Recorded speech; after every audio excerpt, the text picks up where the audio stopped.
Bonjour, nous sommes aujourd'hui du côté, on va dire, d'Obala, dans le département d'Obala, dans la Léquié. Et Angeline Aïcha reçoit aujourd'hui un homme, on va dire, un homme de la juridiction du côté du Cameroun, lui-même qui organise un événement ici, un événement qui a débuté depuis le 24 de ce mois. Et aujourd'hui est donc la grande clôture. AT Communication est là, on va lui dire bonjour. Bonjour. Bonjour. Alors, présentez-vous à mon public.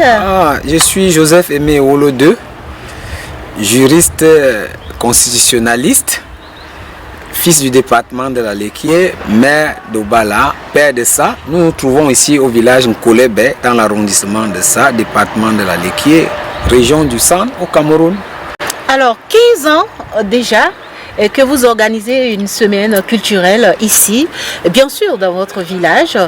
Et cette année, on va dire que c'est un peu spécial parce qu'il y a un grand homme qui est tombé ici et vous avez donc décidé de l'honorer avec cette 15e édition. Il s'appelle comment déjà? Jean-Bernard Ndongé Somba. Alors, parlez-nous un peu de ce grand homme. Bon, parler de cet homme, si c'était un dictionnaire, il en manquerait de mots. Jean-Bernard Ndongé Somba, un patriarche, honorable président du groupe parlementaire du RDPC, né à Ekekom, vécu à ça et parti à Yaoundé, où il vivait à Santa Barbara. Il a fait plusieurs pays dans le monde. Grand exportateur du cacao. Il a atteint le parangon et le paroxysme de la politique et de la vie économique et sociale. Je crois que je ne vais pas exagérer. Sa qualité d'homme, Dieu l'écrit rarement chaque fois. C'est un monsieur d'une bonté incommensurable. Ce monsieur a été pour le Cameroun un arbre qui cache toute une forêt. Ses actes, ses actions et ses réactions, ses biens et tout fait partout pour tous sont incomptables. Il a été chanté par plusieurs artistes. Il a promu la jeunesse. C'est un créateur d'avenir et de devenir meilleur qui est parti. Il a promu la jeunesse. C'est un créateur d'avenir et de devenir meilleur qui est parti. Et il s'agit pour des jeunes qui sont sérieux et à qui il a été un moule. Il nous a fabriqué. Nous devons d'une manière, d'une gratitude sincère, le célébrer et dire ce qu'il a fait pour tout le monde. Mais tout le monde ne l'aimait pas. Mais je crois que ce monsieur était un message et non une menace. Alors, on va donc rentrer dans le but de la semaine culturelle qui a débuté depuis le 24. Cette année, qu'est-ce qu'on a eu, on va dire, de nouveau? Ouais. Ce qu'on a eu de nouveau, on a fait la campagne de santé, on a fait la formation par le Fonds national de l'emploi pour montrer aux jeunes comment ils peuvent s'auto-employer, monter des projets et des plans d'affaires. On a regardé le domaine de la jeune fille, on a visité les prisons, la prison de Ça, la prison de Monatélé, la prison de Ntui. On est parti sur l'agriculture, pour montrer que c'est la meilleure et la fonction publique la plus sûre, l'agriculture.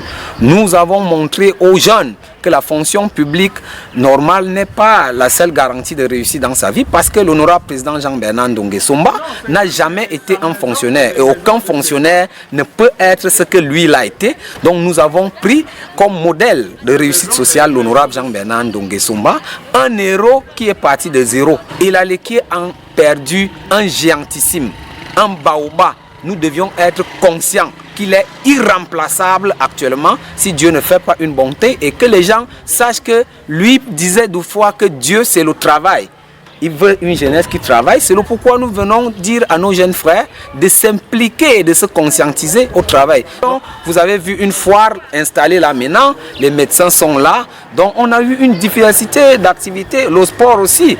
Et on a montré le sport comme une diplomatie sociale en montrant aux jeunes que quand tu n'es pas sportif, tu n'es pas en bonne santé. Alors aujourd'hui nous sommes donc à la fin de cette semaine culturelle et tout à l'heure on aura la messe pour le défunt.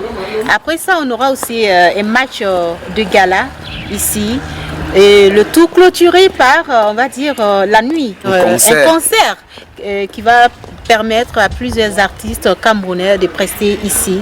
Alors, qu'est-ce que vous avez envie de laisser comme un dernier message? Je vais d'abord dire le programme d'aujourd'hui a commencé et nous avons marché. On a fait 17 km. Nous sommes revenus, on a fait le reboisement agricole en plantant un peu du cacao presque partout. Au sud de ça, nous avons fait la visite caritative des personnes âgées et de troisième âge et les orphelins et autres. Et tout de suite, nous sommes à un séminaire de formation des messagers de la paix. Alors, nous allons continuer tout de suite par une messe célébrée par un fils de la Léquier, évêque émérite, Monseigneur Adalbert Ndjana de Mbalmayo, qui sera là avec une multitude de prêtres qui sont les fils que l'honorable Ndongue-Somba a soutenus financièrement pendant leurs études canoniques.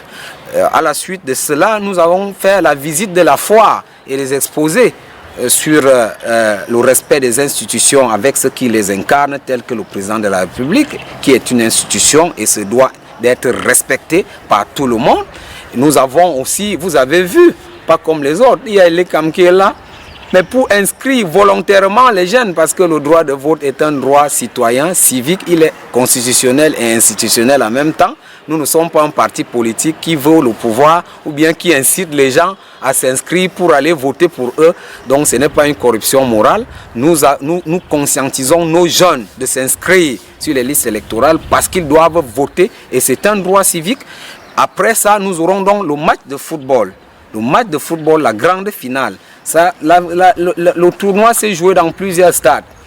Il y a dans plusieurs arrondissements ici au Bala, Monatélé et ça, précisément. Et ça va se clôturer par un stade dénommé Ndongue-Somba Jean Bernard. Parce que c'est lui qui a donné le terrain de ce stade. Et ce stade n'est pas encore correctement aménagé et nous verrons présenter au public que même sur ce rocher, les gens doivent jouer parce que nous sollicitons que ce stade soit viabilisé. Donc nous remercions et nous engageons tout le monde à mettre la main dans la pâte pour que cette fête culturelle et sportive soit exponentielle, un succès nulle part ailleurs. D'accord. Merci beaucoup d'être passé sur AT Communication. C'est moi qui vous remercie et je puis dire que AT Communication doit être décentralisée au Cameroun jusque dans les villages comme Kolébé.